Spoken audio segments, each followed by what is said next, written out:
What is up, guys? It is the Sound Alchemist, and today I'm sitting here right next to Gershwan. And we're back at it, answering your questions, and we are giving you answers in this Q&A format titled, For the Greater WAAAGH. This is a video series where we answer the questions left by you, the viewer. If you have a question for us, comment down below, put question in front of your question, because we get to those questions first.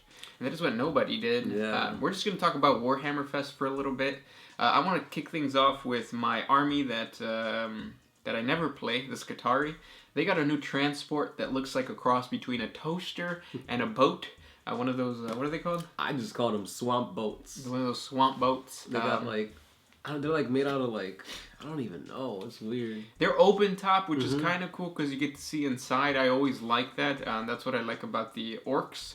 So it fits. But like it doesn't even have tracks. Like I think it actually does have like a little round thing on the bottom, so they do hover. I don't know. I don't like it, but like with most Skitarii things, it takes me a while to get into it. What do you guys think? Comment down below. Does it look too much like a toaster on a boat on a swamp? But yeah. Yeah, the next thing, speaking of vehicles, the Primarch got a new Predator-esque vehicle transport. It's not a transport. Yeah, it is. It is? Uh-huh. Oh, so it's like a transport with like a freaking cannon on it. Yep. Like that's the whole thing with Primarch, that Primarch didn't have a proper transport, and now they do. So you can't bitch about not being able to use your drop pods or your rhinos, even though that's so freaking crazy that GW doesn't allow you to do that. Especially drop pods. Like, drop pods look amazing, and it doesn't make sense that a Primaris Marine wouldn't fit in a drop pod. If they can carry dreadnoughts, why can't they carry a Primaris? Even if the Primaris unit is smaller, like a 5-man squad, right? That makes sense. Same thing with Land Raiders. Land Raiders, you can put Terminators in there, and you're saying no Primaris? Yeah. That's pretty ridiculous. But I mean, we got a new vehicle for it. Will I ever buy it? Probably not. Yeah. On the same topic of vehicles, yet again, we didn't get any White Scar stuff, but we did get Chaos Knights. Yeah, they actually look really cool. I thought that they were just going to be like knights with spiky bits, but no, they actually go in depth and they try to like make it look. I mean, it is a knight with spiky bits, but like it looks cool. I like it. Yeah, I was surprised that they actually have interchangeable like face plate things, like helmets or whatever. Yeah. I thought they were gonna like Nurglify some, like Slanesh some other ones, but no, which is cool because if you want to play Undivided, that knight is perfect for you. Or bring out the green stuff and convert. Yep. And if you don't play the tabletop and you just watch us because of lore, sorry for those few 5 minutes of us talking about Warhammer Fest models. Yeah.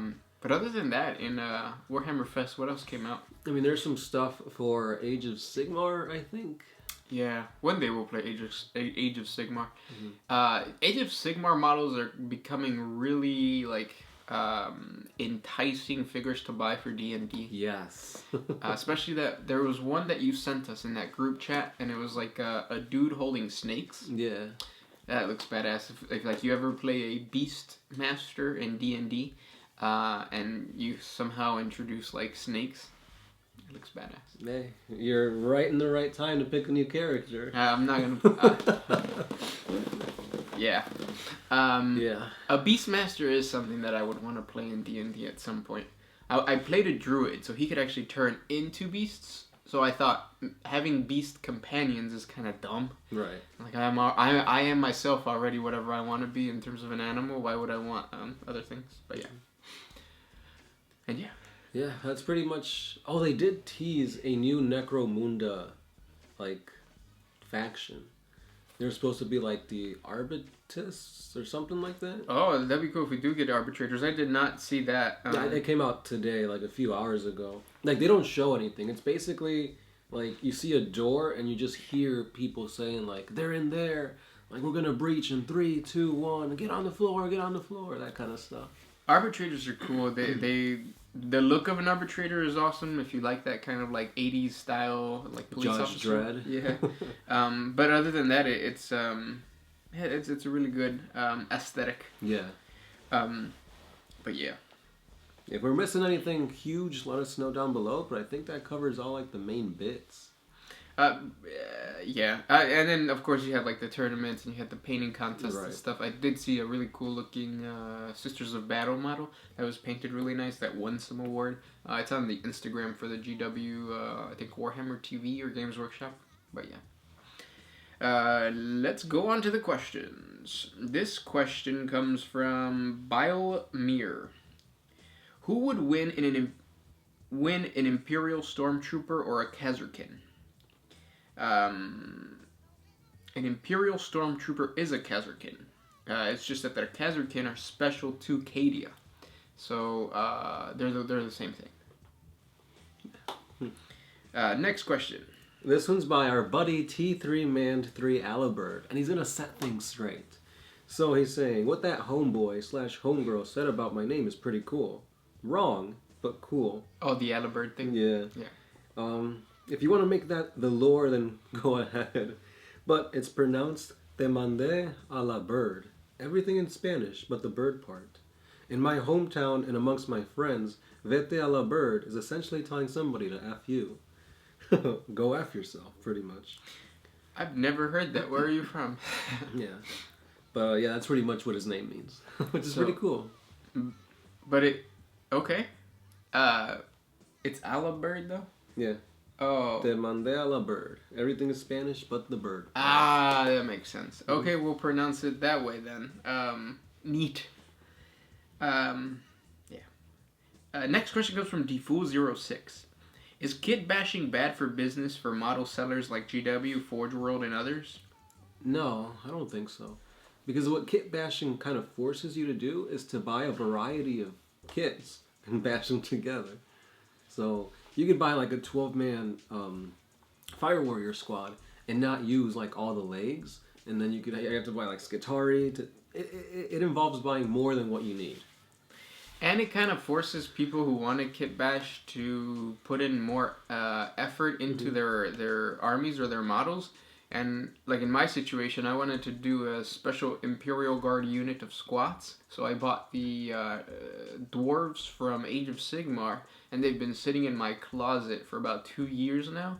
And I never get to them, but I bought them. So in a way, like GW gets business that way. Like I'm buying Age of Sigmar stuff when I would normally not buy Age of Sigmar stuff. Mm-hmm. The other downfall is that if you are an extreme kitbasher, sometimes you would go to third parties. But then again, I think most GW stores don't allow you to go into any type of tournament with third-party models. I'm not even sure if they allow kitbash stuff, like with all 40K stuff. It depends on the store. I know that the store that we frequent, he said it's cool. He said he doesn't care. As long as it's mostly GW models. And that's only for tournaments. Who plays 40K tournaments? Very few people. There is a small minority that's probably going to comment down in the comment section below and say that that's all they do, but I mean, come on now. Anyways, next question. Te mandé a la bird. How many named characters do the Skitarii actually have? I'm only thinking of one. One. I think they have one, maybe. Belisarius Call? Yeah, that you could play, that's the only one. In the lore, I think there's more. In the lore, there's a couple of Dark Mechanic. Well, they're Dark Mechanic because they're not Skitarii. Right. And then I guess the Fabricator General. But the Fabricator General is a title. It's not really a special character. Kind of, yeah. It's not like the Silent King, where the Silent King is the same all around. It changes. It's like saying the War Master. Exactly. Horus was the War Master, but there are more now. Or are there? Yeah. I did 40 facts on a couple War Masters. They're not the same as Horus because of the Horus Heresy, but yeah. Yeah, good question though. Next one comes from the big one. Would Conan the Barbarian be able to survive in 40K? By Crom. It depends if it's Conan the Barbarian from the Disney Channel cartoon. If that's the case, then yes. If it's Conan the Barbarian from, like, the old school, like, comic books and stories, I don't think so. He's just a regular dude. Yeah. Yeah, pretty much. Defool06. Has this idea ever been done before? Try putting magnets under your minis' bases, and then attach a thin sheet of metal on terrain. Yeah. I mean, it'll hold them there, yeah. Yeah. But, like, I guess that's so you get rid of the wobbliness. Mm-hmm. That's a lot of work. That's expensive too. Next question comes from Pineapple. How do Space Wolf runes work? Do they empower Space Wolf stuff? But how does it work? Warp. Yeah, it's like warp, psychic powers and stuff like that, connected to the rune priests of Fenris, which might be either empowered by Slanesh or Tzeentch, depending on what chaos cult is underneath the planet of Fenris. I'll do a 40x video on it someday. Just like someday I'll finish the Bad App War. And someday I'll finish the Space Wolves thingy that I said I was going to do. Anyways, next question. This one's by Travis Becker. Tau play... Wait. I don't know. I feel like you didn't finish or start that first part. But what is the difference between a Strike and Breacher team? What unit would a Guevesa be part of? So basically, Breachers are used more for like specialist type of... Like an infiltration, or you're trying to storm a bunker.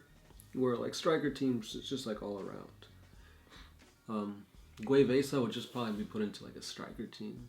Because usually they're not going to treat the allies of the Tau as well as the Tau would. So just throw them out on the front lines pretty much. Then if they prove their merit, then that's when you adapt them to wherever they see fit. They being the Ethereals. Next question comes from Stupor2002. Do you like pina coladas and getting stuck in or caught in the rain? So there was a situation one time when me and the Sound Alchemist and a group of friends went to Six Flags, and it looked like it was going to rain, but nobody really knew for sure. And then while everybody got on the Raging Bull, we held back because we're smart and we're not about to risk our lives on the Raging Bull. That's insane. The Raging Bull is like a roller coaster that has you strapped like on, like the thing comes down and straps you like this, and then you fall down a huge like pretty much vertical drop. Yeah, nothing up here, it's all down here, so like screw that. So we stayed behind, and what I decided to do is get on this other ride where it's just a boat, and the boat, a water boat. Yeah, it's a boat, and it's like water, and then like people spin the thing, and like they shoot water at you, and you can shoot water at them. And we got on it, and it's really slow. The boat goes really, really slow. And then it just starts pouring rain, so I got caught on a boat going super slow, trying to protect my cell phone, because it was getting soaking wet. And some little, like, 8-year-old decided to run in the rain, get on one of the guns that shoots water at us, and shoot more water at my face while the boat was slowly like going, and I was trying to protect my phone. It was bad. Yeah. It was bad. So I don't like getting caught in the rain now. I remember that. That was fun.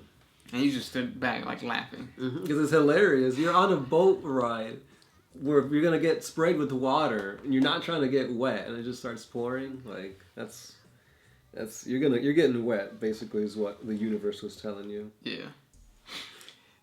This is going to be the last question. Do you have a good one? Yeah, this one's by Drew Cipher. What accents, if any, do you think the Primarchs have?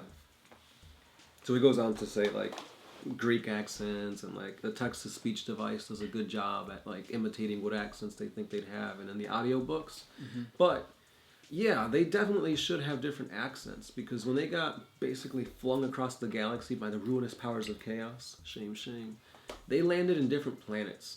Different planets will have different dialects, just like different parts of the world have different dialects. So, of course, it makes sense that each individual Primarch would have a different type of speech dialect, I guess. Yeah, the easiest one's going to be Lehman Russ. Right. I feel like he would have an Irish or some type of Scottish accent. Scandinavian, one of those three. Like he was saying, Greek or like some type of like Roman. For Gilliman. Yeah. Yeah, and then I think Sanguinius or Fulgrim, they're gonna have a posh accent, like a posh English accent, like the proper English that the Queen speaks or something. Yeah. Yeah. That's pretty much it that I can think of. Yeah, it's just the like British just comes to mind because obviously GW's from, across the pond. So. It's not a pond. Yeah. Yeah. But yeah. That was a good question. If you guys have any other questions, comment down below. If we didn't get to your question, comment again because we do this 4 times a week. If you enjoy our content, thank our patrons on Patreon. It's because of them that we can continue to post videos every day. I don't know what accent that was. But thanks, guys.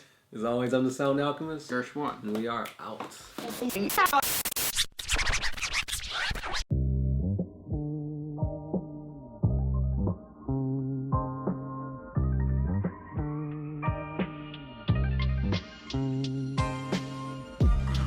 I guess that's my